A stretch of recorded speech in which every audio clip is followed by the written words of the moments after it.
Hello and good evening everybody. So today is Saturday the 27th of July 2013 and I've not long just finished watching the latest DC animated original movie Justice League The Flashpoint Paradox, which is actually based on this story right here, Flashpoint by Jeff Johns and Andy Kubert.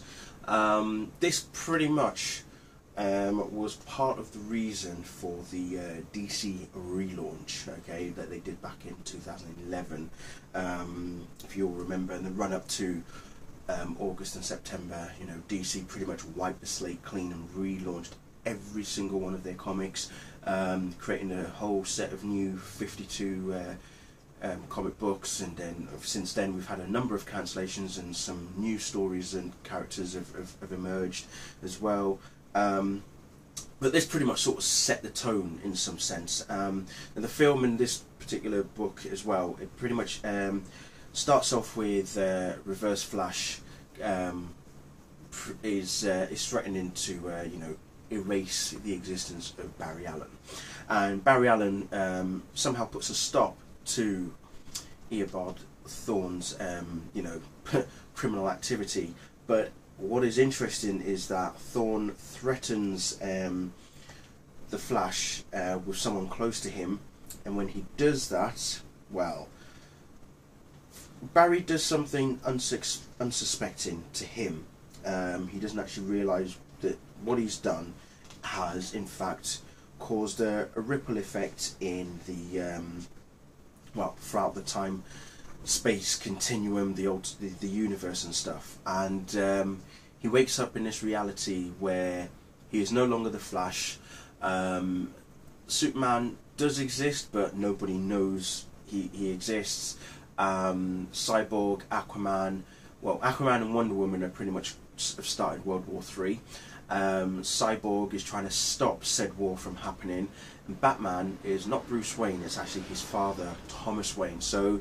So many things have changed, and you know, it's like an alternate universe which was shown this other reality of what could happen from, you know, a mistake that Barry Allen had made. And it's not revealed till the end of the story and also of the film what it was that Barry did that caused this ripple effect of an alternate universe, of where the likes of even Lex Luthor is working alongside Deathstroke to, you know, take down Aquaman. You've even got Black Manta working with Aquaman as well. Lois Lane is working for the Resistance as well, and she has quite an interesting important part to play in the film as well. You know, other characters that emerge is Aqualad, there's also Grifter, Etrigan's in there. So you see all these other characters and people that you don't expect to see working with other people or working alongside people. I mean, we've even got, well, we've got Captain Marvel, although he's not known as Captain Marvel, he's actually called Captain Thunder in this particular reality. The Rogues are present in that you've got Captain Cold and Captain Boomerang, although he's actually known as Citizen Cold as opposed to Captain Cold this time round. So when Barry sees all of this happening, he's like, well, okay, something's definitely changed, and he blames it on Professor Zoom. And as I say, it later on becomes apparent as to what it was that actually caused this alternate reality. It is brutal, it's quite gory, so I wouldn't suggest showing this movie to kids. So if they're under 12, I would probably not recommend them to watch it, to be perfectly honest. But otherwise, it was a very, I actually found it quite interesting. I did get quite, you know, emotional in some parts, particularly with Thomas Wayne and what he's been through as well. In particular, there's one segment where Barry's talking to Thomas and saying, you know, how dangerous Thawne actually is, and we see these deck of cards that Thomas has had up, and they're torn and they're bloodied, and there's one particular card in the middle of the Joker. And Thomas basically says to Barry, "You'd be surprised what monsters this world can actually create." So obviously something happened between the Joker and Thomas in, you know, early on in his life. So all of that's happening, and for Flash or Barry to even, you know, stop what has occurred, he has to become the Flash again. Because remember, in this alternate reality, he hasn't got his powers, and he has to recreate the lightning that gave him his powers in the first place, and he's getting Thomas Wick to help him, and it's interesting how he actually goes about it. And as everybody, as the saying goes, lightning doesn't strike twice in the same place. Well, when you watch this film, or if you've read the book, you'll know that in some cases it can.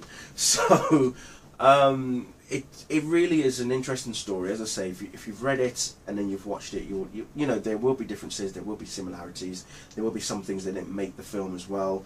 But in all honesty, you know, when Barry eventually realizes what has happened in this reality, his memory starts changing. You know, his memory is that of that reality as opposed to his own reality. Everything's changing, and for me, as I say, because this was the part of the relaunch of the DC Universe, this movie, in so many ways, has now kicked off the similar thing for DC animated movies, because Warner's and DC have announced that next year, in 2014, they are making, they're going to release Justice League War, which is going to be based on the New 52's Justice League facing off against Darkseid. So yeah, it's and I remember when I heard that they were doing the Flashpoint paradox, I said, yeah, they're definitely going to reboot the movies now. They're going to go with the comics, because everything that we've seen so far with the DC animated movies has all been based on recent or previous comic books or graphic novels that most of us would have read.